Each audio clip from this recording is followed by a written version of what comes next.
Estamos começando aqui o podcast do projeto Obra dos Vestibulares no Multiverso dos Gêneros Literários. Eu sou o Henrique. Eu sou o Vicky. E nós somos alunos do terceiro ano do ETEC Jardim Ângela. E estamos aqui também com o nosso convidado Augusto, que é ex-aluno do ETEC Jardim Ângela e atual aluno da Universidade de São Paulo no curso de Letras. Bom, nós estamos aqui hoje com esse projeto, que é um projeto idealizado pela professora Valéria, de língua portuguesa. E esse projeto tem como objetivo se aprofundar, fazer análise sobre as obras vestibulares, gerando conteúdos de diversos gêneros literários, para que outros alunos possam consumir esses conteúdos e se aprofundar nas obras, mas sem necessariamente ler, ou se aprofundando também no que já leu e aprender mais e descobrir mais. Enfim. E o Mia Couto, ele é um escritor, poeta e jornalista moçambicano, que foi eleito para a Academia Brasileira de Letras para a cadeira número 5. Com 14 anos, o Mia ele publicou os primeiros poemas no jornal Notícias da Beira. Em 1992, ele publicou Terra Sonâmbula, que foi seu primeiro romance escrito em prosa poética. A história do livro se passa em Moçambique, pós-independência, no período da Guerra Civil que durou 10 anos. Bom, Terra Sonâmbula, o que a gente pode falar sobre Terra Sonâmbula? Terra Sonâmbula é basicamente Moçambique devastada pela guerra e pelas guerras de independência, guerra civil. E aí nós conhecemos a jornada desses dois personagens, que é o Mudinga e o Tuahir, que são dois personagens que já estão extremamente calejados, sofridos pela guerra. E eles se encontram, e aí na jornada deles, eles encontram um ônibus e eles encontram também um caderno, que é o caderno de Kinzu, que tem anotações, diários, lembranças. E ali a gente vai se aprofundando nessa história em meio a esse contexto de guerra, de devastação. E nós podemos acompanhar, né, Augusto, que é uma obra muito densa, né? Uma obra muito forte, assim, que você presencia, por exemplo, essa cena de abertura mesmo do livro, que é uma cena que eles encontram um ônibus com corpos carbonizados, né? Sim. Que é um cenário, assim, que a gente não imagina porque a gente não vive nesse contexto de guerra, nosso país não é um país de guerra, porém existem países aí, como no Oriente Médio, como na África, que passam por esse contexto, que estão vivendo esse tipo de coisa, e a gente fica assustado, mas ao mesmo tempo a gente vive num mundo tão violento que a gente sente até a gente fica assustado com isso, mas ao mesmo tempo é um ar de naturalidade quando você lê, porque a gente já está tão acostumado com esse mundo assim, violento, tantas coisas acontecendo ao nosso redor, né? Principalmente a gente que mora em periferia, Sim. né? Então, assim, essa obra, ela pega a gente de jeito, né? Principalmente com esse contexto de guerra. Sim, eu acho que é interessante trazer que a história aqui, ela se passa em dois planos, né? E em ambos os planos a gente tem essa questão da guerra. Então a guerra é muito presente tanto pro Muidinga, tanto pro Kinzo. Então, mesmo nos relatos dele, a gente sempre vê, mesmo que não diretamente, ainda tem aquela presença de guerra, aquele ar mórbido, né? Então, é uma coisa muito forte, uma coisa muito triste, que a gente vive hoje em dia, né? A gente teve há pouco tempo, a gente está tendo ainda aquele conflito da Rússia, então é uma coisa muito recente que a gente vê, infelizmente, é uma coisa que se tornou cotidiana, né? Querendo ou não, mesmo que não seja a nossa realidade, a gente vê no jornal, é super comum.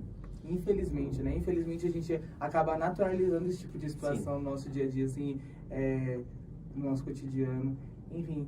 E na obra a gente acompanha esse menino que é o Muidinga, que ele está lendo esses cadernos, e esses cadernos eles servem como uma forma de escapismo dessa realidade, né? Dessa realidade devastadora, que é quase que um pesadelo constante que as pessoas estão vivendo, e para fugir desse pesadelo, ele acaba entrando em outro tipo de sonho, que é através da literatura, e a gente pode falar sobre como que a arte, principalmente a literatura, o entretenimento como um todo, como ela serve como essa forma de escapismo, né? De você fugir da sua realidade em problemas. O Vitor, que é músico, né? Sabe muito bem a função da música nisso, não é, Vitor? Com certeza. Durante a pandemia, por exemplo, que foi, assim, um período muito difícil para todo mundo, né? A música e a poesia também foram coisas que me salvaram muito. Então, foi a minha forma de escapismo. Sim.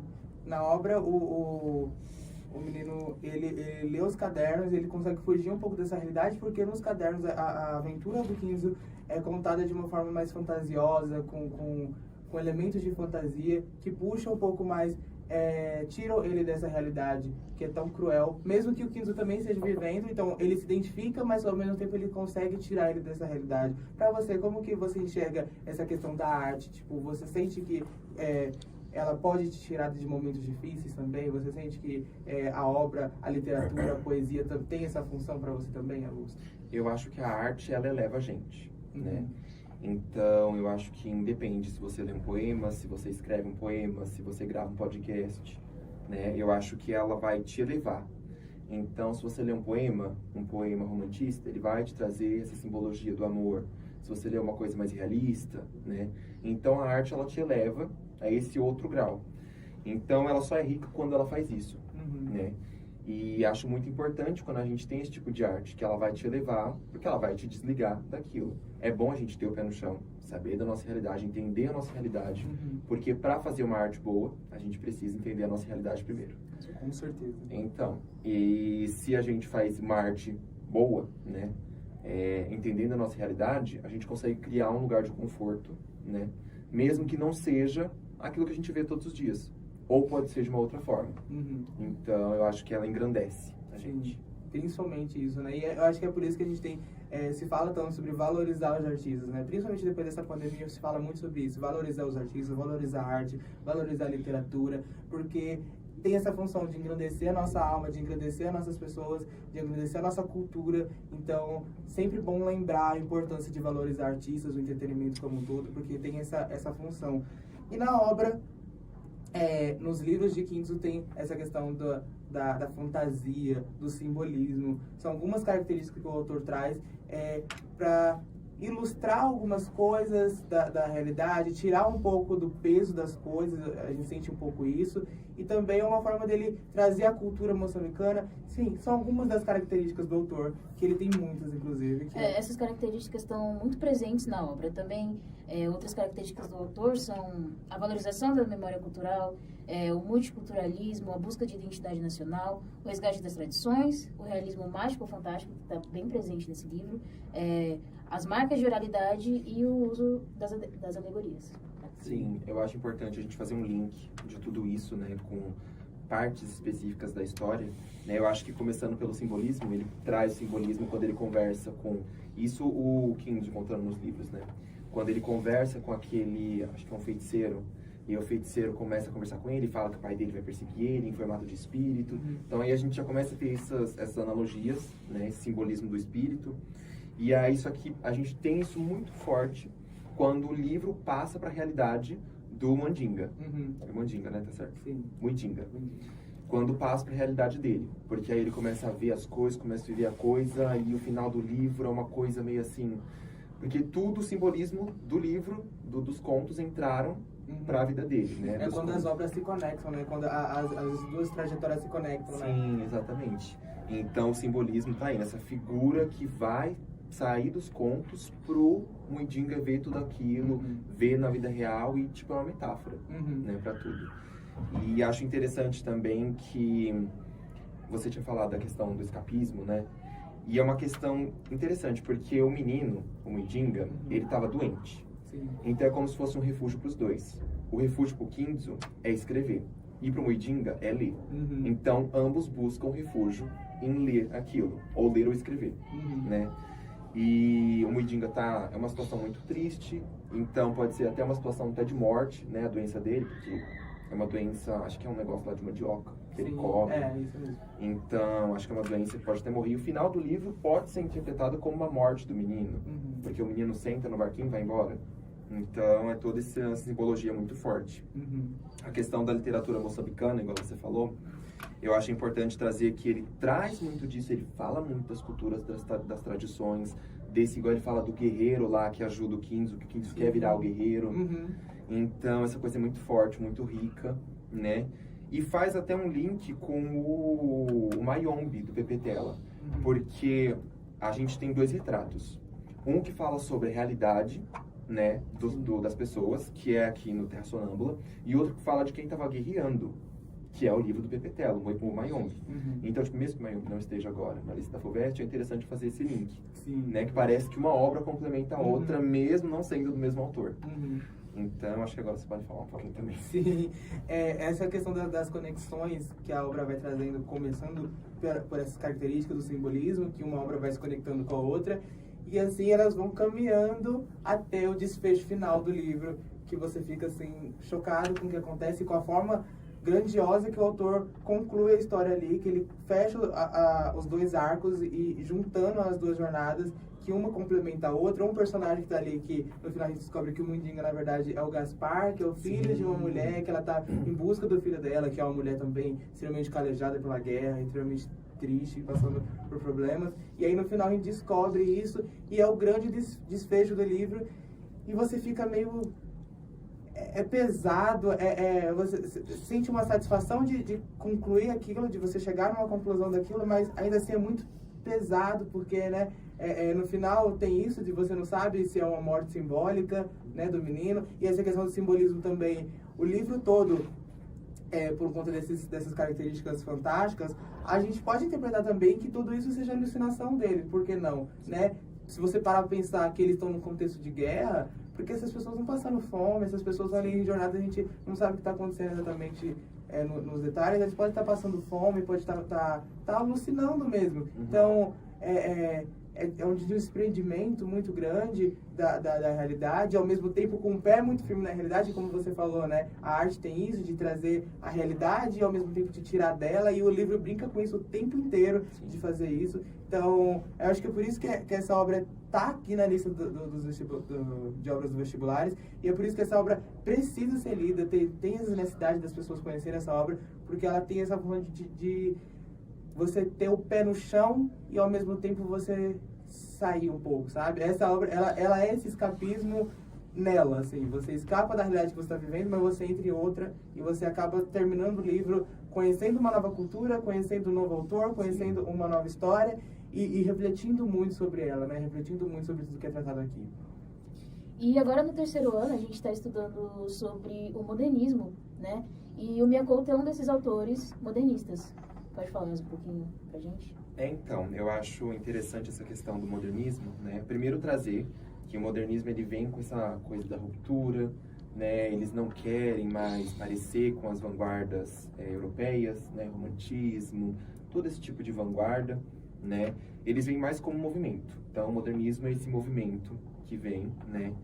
E são 3 fases. Eu acho meio chato classificar elas, né? Porque, assim, você taxar, mas a gente precisa. Só que a característica em comum que aparece aqui no Terra Sonâmbula é a questão dessa crítica social e política. Porque ele vai criticar, querendo ou não, a guerra. Então ele vai falar da guerra. E uma coisa muito forte que tem no modernismo, né, que é uma característica em comum de todos eles, teoria econômica do Marx. Então trazer essa guerra e você mostrar o lado pobre, você mostrar quem que está sofrendo com isso, porque numa guerra quem vai sofrer não é o rico. Quem vai sofrer não é quem manda, é o pobre que vai sofrer. Exatamente. Então mostra no começo aquele menino com a doença. Por que ele não foi no hospital? Porque ele não tinha acesso a isso, talvez. Então você mostra uma criança doente, você mostra essa queima dos corpos ali dentro do ônibus, esse tipo de coisa. Você mostra a vida das pessoas nos contos do Kinzo. Então, assim, você traz essa vivência das pessoas, são as pessoas no dia a dia, né? Então, tipo assim, é a gente, praticamente. Não deixa de ser um discurso implícito ali, né? Também é um discurso, né? Quando um autor ele tem a sua obra escrita, ele tá colocando ali o seu próprio discurso, o seu posicionamento, o que ele acredita, e a teoria de Marx é isso, né? Você mostrar o lado de quem sofre, o lado do pobre. Sim. E no livro a gente vê presentíssimo isso, né? Na obra inteira. Sim. Da realidade profunda, assim, das pessoas que estão vivenciando a guerra. Sim, a luta de classes, né? E isso é fundamental quando a gente vê que o Kinzo fala da mãe dele. Que ele fala que a mãe dele estava surtando. Sim. Que ela estava ficando louca por causa da guerra, que ela estava ficando doida. Por que exatamente isso? Porque as pessoas surtam, né, com a guerra. Então é você mostrar os problemas que afetam aquelas pessoas mais pobres. Né? Mostrar essa diferença de classe, o que está acontecendo com eles. Como é que estão os pobres nessa questão? Então, isso é muito interessante. Aí eu também separei aqui você tinha falado do refúgio, né? Eu também acho interessante que no modernismo, eles, por não terem uma classificação certa, né? Eles têm, assim, coisas em comum, né? Mas eles não têm uma classificação, assim, perfeitinha, né? Porque é um movimento de ruptura. Eles querem trazer coisas novas. Então, a gente tem, por exemplo, características de outras coisas. Como a gente falou do simbolismo, Sim. Simbolismo não é uma característica do modernismo, querendo ou não. Uhum. É uma característica de uma outra vanguarda que vem É mais um lá eco atrás. das vanguardas, né? Exato. Então, o modernismo, por mais que seja uma ruptura, ele pode trazer. Né? Ele pode trazer essas coisas com as características dele, né? Essas críticas, esse olhar político para as coisas, esse olhar minucioso, falar assim, olha, aquele pobre está sofrendo, vamos olhar para ele. Uhum. Mas ainda assim fazendo simbolismo, alegorias. Sim, até mesmo para criticar, né? Então, tipo, ele usa esse eco da vanguarda para justamente criticar aquilo, como era feito, da forma que era feito. Então, se nas vanguardas, as obras produzidas nas vanguardas era consumida pela elite, eles usam, às vezes, os modelos da elite para justamente criticar a própria elite. Então, às vezes, vem aquela obra mascarada, né? Que vem no produtinho da elite, do que eles consumiam, mas quando eles chegam lá, tá lá a crítica social, que é exatamente o que o modernismo traz, é a função que o modernismo traz aí para a literatura, enfim, para as obras de arte. Exatamente, um movimento de quebra mesmo, né? Sim. E interessante também falar da questão da tradição, né? Que o autor traz, e ele mostra a tradição das pessoas, que por incrível que pareça não é uma coisa assim tão forte no modernismo, trazer a tradição de um outro povo, porque o modernismo foi uma coisa muito brasileira. Então eles iam trazer a nossa cultura. E é uma coisa que está presente no nosso modernismo, que fala de outra cultura. Então essa questão do nacionalismo, o modernismo, ele é nacionalista, mas não adorando muito. Ele sabe os pontos que tem ali para criticar. Exato. E ele faz isso. Ele traz os pontos que ele tem para criticar. Porque ele fala, né, tipo, ele cita um negócio implicitamente, quando ele fala da menina, né, da mãe, que ela surtou e outras pequenas coisas. Mas ele fala também muito da cultura, então ele te mostra a cultura, mas ele sabe que ela não é perfeita, que ali tem pequenas coisas, pequenos erros. Né? Tanto que ele está retratando a Moçambique no contexto de guerra. Então é exatamente isso. Ele está ali mostrando aspectos culturais, mostrando quem é aquele povo, como aquele povo é. Inclusive tem a questão do personagem que ele é indiano e mostra o preconceito que as pessoas têm com aquele personagem que é indiano. Então é isso, você está mostrando ali o seu país, a sua cultura, mas sem deixar de pontuar o que é certo e o que é errado, o que acontece naquela terra, quais são os preconceitos, quais são enfim, tudo o que acontece ali, e nesse contexto de guerra, que é justamente o principal ponto de negativo, assim, de toda a discussão ali que se traz no livro, né? Sim. E eu acho que no modernismo, assim, no livro, acho que foi isso mesmo que eu separei, né? Só reforçando que acho interessante, mesmo ouvindo o podcast, acho interessante ler o livro. Exato. Né? Leiam um livro, gente. Exato, é muito importante porque você vê uma análise, é muito bom. Vai te enriquecer muito, vai te engrandecer muito. Mas você lê é a sua experiência. Exato. Então, acho que você lê amparado da análise é legal. Sim. É a sua interpretação mesmo, né? Sim. A gente tá falando aqui um monte de coisa, mas o que a gente interpretou, as análises que a gente interpretou, que a gente assistiu, enfim, e aí a gente tá trazendo esse conteúdo, mas a pessoa, ela pode ler a obra e ela pode ter outras perspectivas, outras percepções, enfim, sobre a obra e tudo que é tratado ali, né? Sim.